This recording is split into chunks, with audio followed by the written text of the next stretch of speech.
Before we start, tell me where you're listening from in the comments.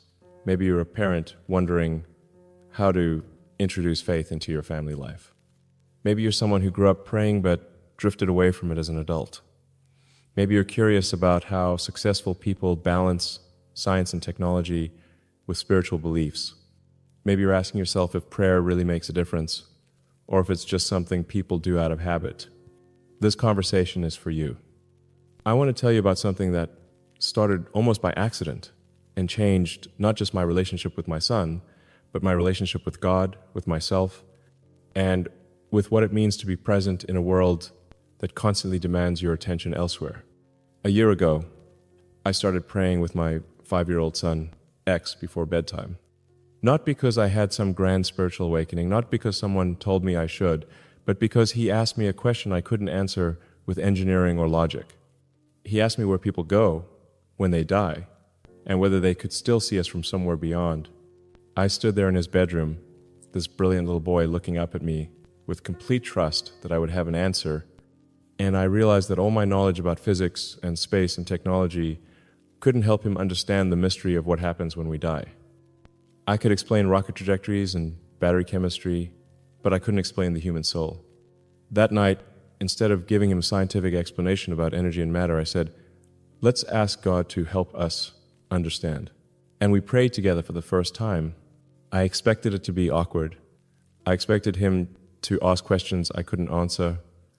I expected to feel like I was pretending to know something I didn't actually understand. Instead, something unexpected happened. As we sat there together in the quiet, speaking words of gratitude and hope into the darkness, I felt something I hadn't experienced in years. Peace. Not the satisfaction that comes from solving a technical problem, but the deeper peace that comes from acknowledging that some things are bigger than what we can measure or control. X fell asleep that night with a calmness I rarely saw in him, and I walked out of his room feeling like I had given him something more valuable than any toy or educational experience I could have provided. So I decided to try it again the next night. And slowly, what started as an attempt to comfort my son during a difficult time became our personal tradition, just the two of us, whenever he's with me. But here's what I didn't expect. Teaching my son to pray taught me how to pray. Leading him in conversations with God reminded me how to have conversations with God myself. And those bedtime prayers became the foundation for a spiritual practice I didn't know I was missing. Let me be clear about something from the beginning. I'm not trying to convince you to pray with your children or to pray at all. Faith is personal, and everyone has to find their own path to meaning and purpose.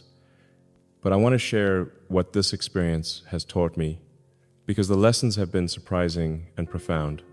The first thing I learned is that children approach prayer completely differently than adults do. When I pray, I often find myself making requests, asking for specific outcomes, trying to negotiate with God about how I think things should go. My prayers can become sophisticated theological discussions in my head about purpose and meaning and divine will. My son prays like he's talking to a friend. He thanks God for his toys, for good meals, for sunny days. He asks God to help when he's scared, to keep his family safe, to help him not be afraid of the dark. He doesn't worry about whether his requests are important enough or whether he's using the right words. He just talks. Watching him pray taught me that I had been overcomplicating something that's supposed to be simple. Prayer isn't a performance or an intellectual exercise. It's just honest conversation with whatever force created this universe and put us in it. X once prayed, God, thank you for making my toys fun, and please help Daddy not work so much. He wasn't trying to be profound, but his prayer cut straight to something true. Gratitude for simple pleasures and concern for someone he loves. That prayer stayed with me for weeks. Because he was right, I was worried all the time. Worried about company decisions, worried about technology development, worried about whether we were moving fast enough to solve the problems I thought we needed to solve. But his prayer reminded me that worry is not the same as care, that anxiety is not the same as responsibility. It reminded me that sometimes the most important thing you can do is stop trying to control outcomes and start trusting that you're not carrying all of this alone. The second thing praying with my son taught me is the power of routine in spiritual life. Before we started this practice, my own prayer life was sporadic. I would pray when I was in crisis, when I needed help with something difficult, when fear or uncertainty drove me to seek guidance beyond my own understanding. But praying with X every night created a rhythm of connecting with God that didn't depend on circumstances. Good days and bad days, when things were going well and when they were falling apart, we would sit together and acknowledge that our lives are held by something bigger than what we can see. This regular practice changed how I experienced both success and failure. When Tesla hit major milestones, or when SpaceX achieved new breakthroughs, instead of just feeling pride or relief, I started feeling gratitude. Gratitude not just for the hard work of our teams, but for the opportunity to be part of something meaningful, for the gifts and circumstances that made our success possible. And when things went wrong, when rockets exploded or production problems seemed insurmountable, instead of just feeling frustration or pressure, I started feeling perspective. The problems were still real, the challenges were still significant, but they weren't the only reality. There was still beauty in the world, still love in my family, still hope for solutions I couldn't see yet. One of the most surprising things about praying with my son is how it changed my relationship with time. In a life that's constantly rushed, where every minute is scheduled and every decision feels urgent, those few minutes of prayer became an anchor to something that operates on a different timeline. When we pray together, we slow down, we stop thinking about what needs to happen next, and start thinking about what's happening now. We acknowledge the day that's ending, express gratitude for what went well, ask for help with what was difficult, and set intentions for tomorrow. This practice taught me that presence is not just about paying attention to your child, it's about paying attention to the moment you're sharing with them. It's about being fully where you are instead of mentally racing ahead to the next task or problem. I started to understand why so many spiritual traditions emphasize regular prayer or meditation. It's not because God needs to hear from us on a schedule, but because we need regular reminders to step out of the urgent and into the eternal, to remember that we're not just productivity machines, but spiritual beings having a human experience. Praying with X also taught me something unexpected about leadership. When I'm leading prayer with my son, I'm not the CEO or the entrepreneur or the problem solver. I'm just a father acknowledging that we need guidance, expressing gratitude for our blessings, and asking for help with our challenges. This humility, admitting that I don't have all the answers, that I need help from sources beyond my own intelligence and resources, has made me a better leader in my companies too. I've become more willing to acknowledge uncertainty, more comfortable saying, I don't know, more open to wisdom that doesn't come from data or analysis. Some of my best business decisions have come not from complex strategic planning, but from moments of quiet reflection where I asked for guidance and listened for answers that came from beyond my conscious thinking. I remember one night when X was praying for his friend at daycare, whose parents were arguing a lot. He asked God to help his friend not feel sad and to help the parents be nice to each other. His prayer was more wise and compassionate than most of the advice I'd heard adults give about family conflicts. It focused on what mattered most, the child's emotional well-being, and it assumed the best about people, even in difficult circumstances. Listening to him pray taught me something about how to approach conflicts in business relationships. Instead of assuming the worst about people's motives, instead of focusing on who's right and who's wrong, I started asking, what does love look like in this situation? What would serve everyone's highest good? How can we protect what matters most while working through what's broken? This perspective has helped me navigate partnership disagreements, investor conflicts, and employee relations with more wisdom and less ego. My son's prayers have also taught me about the difference between asking for what you want and asking for what you need. Adults often pray for specific outcomes, for the deal to close, for the problem to be solved, for the situation to work out the way we think it should. But X prays for feelings and relationships, He prays to feel brave, to be kind, to have friends, to know he's loved. He doesn't pray for perfect circumstances. He prays for the strength and support to handle whatever circumstances he faces. His approach has taught me to pray less for God to change my circumstances and more for God to change me, to give me wisdom instead of just success, courage instead of just comfort, love instead of just recognition.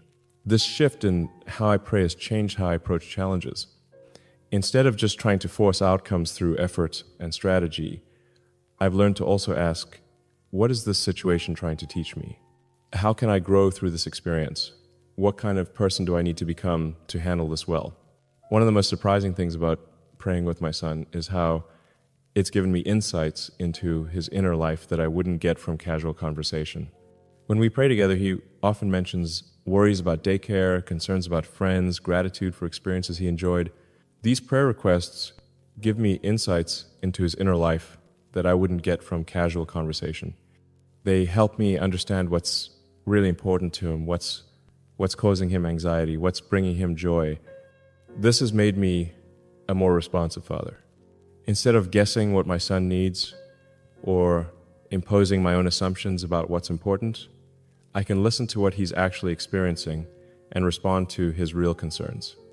It's also taught me to pay attention to my own inner life. If prayer with X is revealing his authentic thoughts and feelings, what is my own prayer life revealing about what I really care about, what I'm really afraid of, what I'm truly grateful for? Regular prayer has become a form of emotional and spiritual honesty that keeps me connected to what matters most, even when external pressures try to convince me that other things are more urgent. I've also learned something profound about the relationship between faith and science through this experience. I used to think these were incompatible worldviews, that believing in God meant abandoning rational thinking, or that embracing scientific methods meant rejecting spiritual possibilities. But praying with X has helped me understand that faith and science can complement each other beautifully. Science helps us understand how the universe works. Faith helps us understand why it matters that it works the way it does. When X prays, he's not asking God to violate the laws of physics. He's expressing gratitude for the laws of physics, for the incredible complexity and beauty of the systems that make life possible. He's acknowledging that consciousness itself, the fact that we can think and feel and love and wonder, is a mystery that science can describe but not fully explain. His prayers have taught me that you can believe in both evolution and creation, both natural selection and divine purpose, both human agency and divine guidance. The universe can be both mechanistic and meaningful, both predictable and mysterious. This integration of scientific and spiritual thinking has actually made me better at both. My engineering work is more creative because I'm open to inspiration that doesn't come from logical analysis. My spiritual life is more grounded because I don't expect faith to contradict evidence or bypass reason. Perhaps most importantly, praying with my son has taught me about the difference between religious practice and spiritual relationship. I'm not trying to indoctrinate him into a specific theology or denomination. I'm trying to help him develop a relationship with whatever force created and sustains this universe. X is naturally curious about spiritual questions, always asking why and how, about everything from stars to feelings. I've learned to honor his temperament and needs rather than expecting him to have the same spiritual experience I'm having. This has taught me that faith is not one size fits all, that spiritual growth happens differently for different people, and that my job as a father is not to control his religious beliefs, but to support his spiritual development in whatever form it takes for him. What started as an attempt to comfort my son during a difficult conversation about death has become one of the most important practices in our time together. Not because it's solved all our problems or answered all our questions, but because it's created space for mystery, gratitude, hope, and connection in a life that could easily be consumed by schedules and achievements and urgent tasks. Praying with my son has made me a better father, a more grounded leader, and a more peaceful human being. It's taught me that some of life's most important conversations happen not when we're trying to be productive, but when we're willing to be present. Not when we're demonstrating our knowledge, but when we're acknowledging what we don't know. If you're a parent, I encourage you to consider creating some kind of spiritual practice with your child, whatever form feels authentic to your family. It doesn't have to be prayer. It could be meditation, gratitude sharing, nature walks where you marvel at creation together, or simply regular conversations about meaning and purpose. The specific practice matters less than the intention to acknowledge together that life is bigger than what we can see, that we're connected to something beyond ourselves, and that cultivating that connection is worth making time for. If you're not a parent, consider what kind of spiritual rhythm might serve your own life. Regular prayer, meditation, journaling, or simply daily moments of gratitude and reflection. The goal isn't to become more religious, but to become more aware of the spiritual dimension of existence that's always present but often overlooked. Because here's what I've learned. We are not just biological machines processing information and solving problems. We are conscious beings capable of love, wonder, creativity, and connection to the divine. And that consciousness is both the greatest mystery and the greatest gift we'll ever encounter. Praying with my son reminds me of this truth every night. It keeps me connected to what matters most. And it fills our time together with something that no amount of success or achievement could provide. The peace that comes from knowing we're not navigating this life alone. Share this with someone who might be looking for ways to bring more meaning into their family life. Subscribe if these conversations help you think differently about faith and parenting. And remember, some of life's most profound lessons come not from books or experts, but from the simple practice of talking to God together with the person you love most. What kind of spiritual foundation are you building with your family?